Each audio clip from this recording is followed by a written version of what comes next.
mulai pembangunan itu tahun 2018, Agustus 2018. Kemudian kita renovasi bangunannya hampir setahun. Kita setahun itu digunakan untuk renovasi bangunannya seperti apa, kemudian konsepnya seperti apa, dan developing produknya itu, menunya itu kayak apa gitu. Nah, buka itu Agustus 2019 tahun kemarin. Oktober 2019. Berarti baru ya? Baru, alhamdulillah udah setahun ya, hampir setahun. Terus buat modal awal usahanya itu sekitar berapa? Sekitar 1 miliar. 1 miliar itu udah sama peralatan dapur, peralatan di bar, kemudian modal untuk bangunan, modal untuk bahan pokok, kemudian ya semuanya sih kayak seragam juga, kelistrikan, lampu, tanaman. Kalau omset untuk per hari itu berapa? Omset rata-rata kalau di weekdays itu sekitar 2 juta sampai 3 juta. Tapi kalau di weekend tuh bisa sampai 5 sampai 7 juta. Tantangan atau kendala yang masnya hadapi saat membangun kafe ini apa? Tantangan yang pertama itu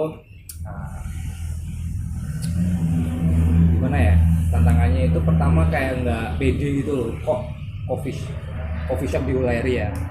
Terus kita kan juga pengen kayak ada mesin kopi, kemudian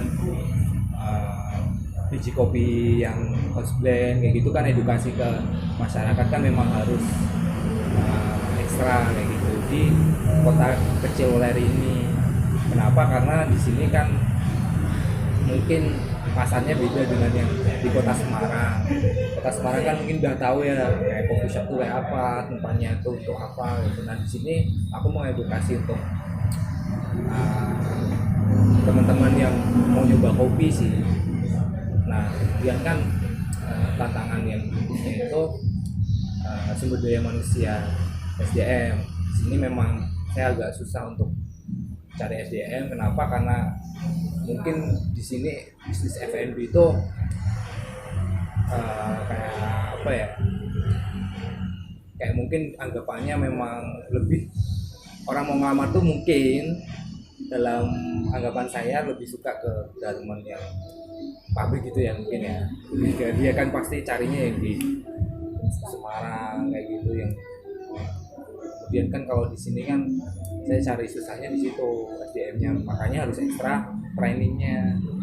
Karena di sini kan juga selain training di pembuatan produk juga hospitality, kesopanan, keramahan, produk knowledge-nya bagaimana, pengetahuan tentang produk bagaimana, kan pasti itu jadi ada teman khusus dari kita karena menu-menunya juga kan berpengaruh. Kita nggak ada nama menu nasi goreng ayam gitu kan nggak ada, tapi di bahasa Inggris sih kayak jadinya kampung fried rice, kemudian kayak tahu bakso ikan.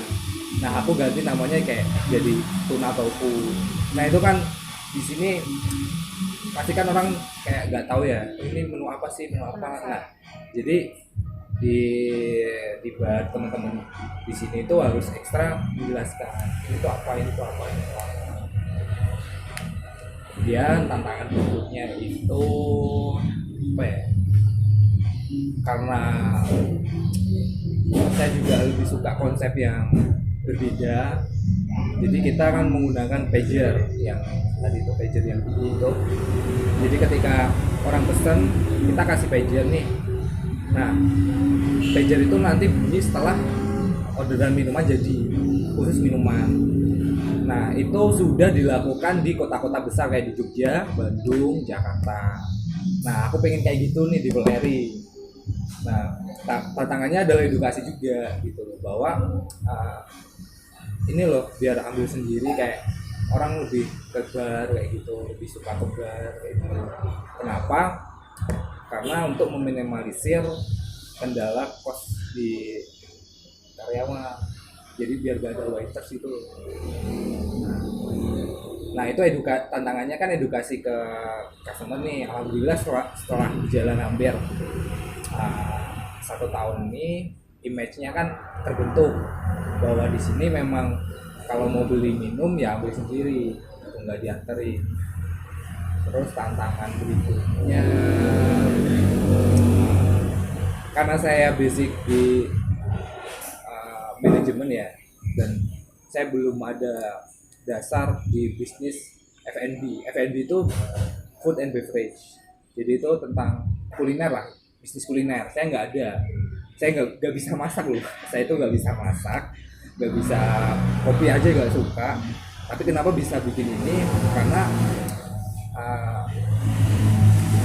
saya cari konsultan developer gitu, developer kopi, developer cafe. Jadi itu orang yang bantu aku, partner lah, intinya partner yang bantu aku untuk bikin usaha ini tuh gimana, bikin menu tuh gimana, ngatur karyawan tuh gimana.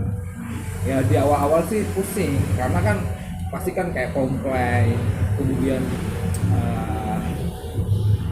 hal-hal yang tidak terduga, misal ini habis lah, menu ini habis lah, kemudian komplain dari customer tuh banyak lah, banyak komplain lah, intinya kayak gitu.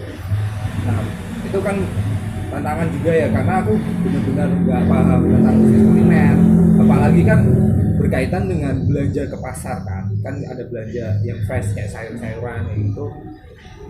Oh berarti itu aku juga harus tahu nih produk yang bagus yang fresh tuh kayak apa di pasar. Itu kan belanjanya setiap hari, apalagi kan harganya kan juga nggak tentu ya, kadang ya ada yang naik ada yang turun. Nah itu kan berhubungan dengan postcard tuh HPP, itu yang berhubungan dengan HPP juga. Makanya aku pintar-pintar untuk tahu tentang bisnis kuliner tuh belajarnya harus lebih ekstra. Di sini memang tempat belajar aku setelah usaha ini. Jadi ketika habis bikin usaha juga sekalian belajar. Kenapa? Karena nggak boleh ditinggalin nih. Harus improvementnya improvement tuh kayak yang untuk di owner harus tahu tuh apa gitu. Contoh pengelolaan jadwal karyawan, kemudian jam operasional bagaimana kayak gitu kan juga, atau karyawan tuh gak gampang gitu. Kendalanya itu sih. Kalau untuk promosinya buat Cafe Walet ini menjadi lebih terkenal, lebih dikenal masyarakat itu gimana? Jadi aku promosi melalui Instagram, belum sampai Facebook. Kenapa? Karena branding aku lebih fokus di anak muda kayak gitu. Jadi foto-fotonya harus bagus dong. Kemudian gak cuma foto bagus, tapi lebih hidup tuh gimana. Makanya feed Instagram tuh harus, menurut aku ya, itu krusial gitu loh, penting banget. Karena kalau khalayak anak muda pasti dia ngecek IG kayak gitu. Aku anggapannya gitu sih, kayak IG-nya apa, coba lihat, oh kalau foto-fotonya bagus mereka pasti tertarik. Makanya tempatnya tuh kayak gini, lebih ke industrial ya mungkin ya, homey kayak gitu kan. Foto di feed Instagram juga harus bagus juga, daripada foto pakai HP nih, angle-nya sembarangan, ketika di post kayak nggak menarik padahal tempatnya bagus ya nggak. Nah makanya menurut aku ya harus dibikin bener-bener ya kalau kita upload di Instagram, di feed. Kemudian caption tuh nggak alay nggak apa gitu, tapi ya harus gimana ya, kayak anak-anak indie lah kalau bahasanya itu, kayak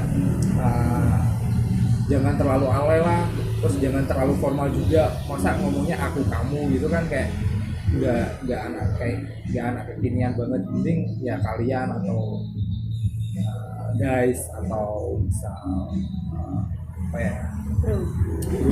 sis dan sebagainya. Kemudian bahasa-bahasanya ya yang ngikutin zaman sekarang banget, yang anak muda banget gitu. Story juga penting. Story jangan sembarangan menurut aku, karena orang tuh kalau yang penting tuh orang tuh lihat tuh seneng gitu loh. Jangan senengnya menurut kita, menurut aku gitu ya. Ya kalau ini kan di dunia usaha, kalau kalau secara personal pribadi ya udah amat gitu kan, kita mau upload terserah. Tapi kalau di dunia usaha kita harus tahu nih.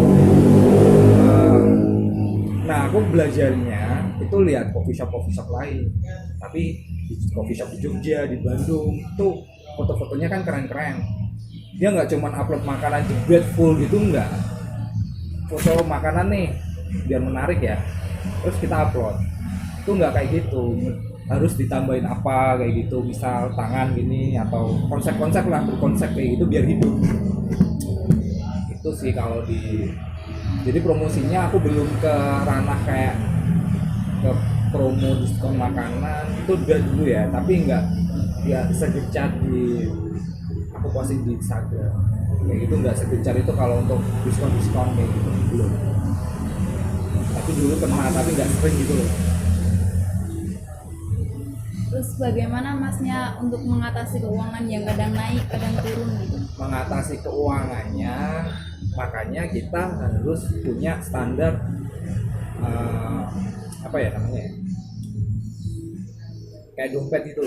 Contoh gini, kan aku dapat pendapatan misal hari ini 3 juta. Nah 3 juta itu di pos-posin gitu loh, maksudnya kayak production cost berapa persen nih, kita fixkan dulu 40% nih production cost. Kemudian biaya lain-lain tuh kayak gas listrik, kemudian gas listrik, sabun, terus apa lagi ya? Kayak biaya tenaga tukang becak untuk antar masak ke sini, itu kan biaya lain-lainnya. Nah itu berapa persen? 10%. Kemudian penyisian gaji, salary. Nah itu kita hitung dulu berapa kayak gitu. Nah maka nanti langsung satu hari itu kita bakal kelihatan profitnya itu berapa, laba bersihnya itu berapa kayak gitu. Nah cara mengatasinya adalah, itu kan resiko ya di bisnis kuliner. Kalau biaya produksi itu naik turun itu resiko. Nah tapi jangan sampai terlalu besar selisihnya. Nah maka ketika terlalu besar selisihnya, maka kita bakal koreksi mana nih menu yang terlalu berubah HPP-nya. Nah kalau itu makanya kita nanti antisipasi di kayak pengurangan pengurangan gramase makanannya atau sausnya kita kurangin. Kalau nggak memungkinkan ya kita hilangin menu itu kayak gitu, atau kita naikkan. Kenapa mengusung kopi sebagai pilihan utamanya? Karena yang namanya cafe itu harus ada basic coffee base, jadi kayak dasar-dasar kopi itu harus ada. Jadi kafe-kafe yang aku lihat di Jogja, Jakarta, Bandung harus mengusung kopinya itu sebagai kayak menurutku kayak basic gitu loh. Nggak ya, masa kafe nggak ada kopi.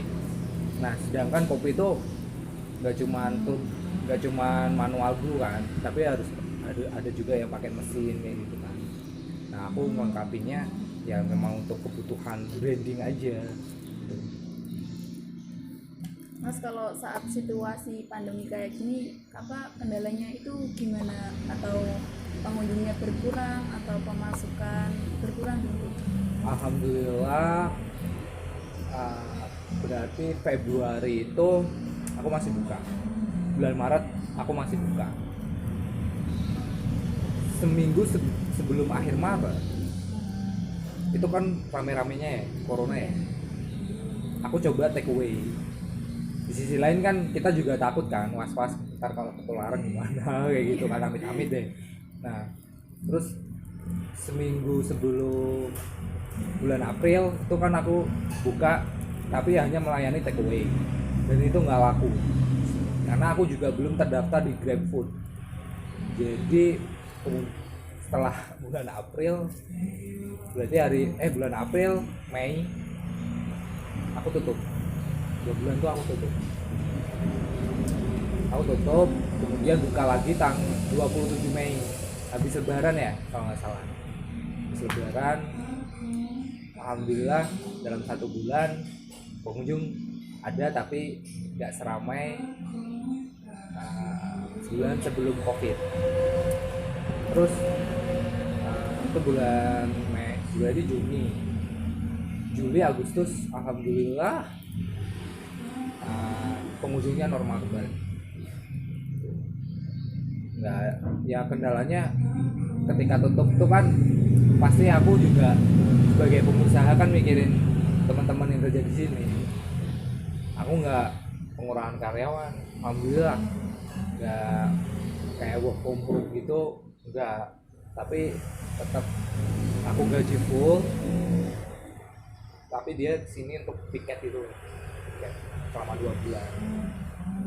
Nah itu untuk ini aja sih, kayak macam caring gitu loh, saling peduli aja di situasi kayak gitu kan. Aku sebagai pengusaha kan juga mikir ya, maksudnya nggak, kalau aku memutuskan hubungan kerja kan juga nanti aku bangun ini lagi dong, bangun SDM lagi dong, padahal bangun SDM itu juga nggak gampang gitu. Cara ngatasinya gimana? Cara ngatasinya ya sabar aja.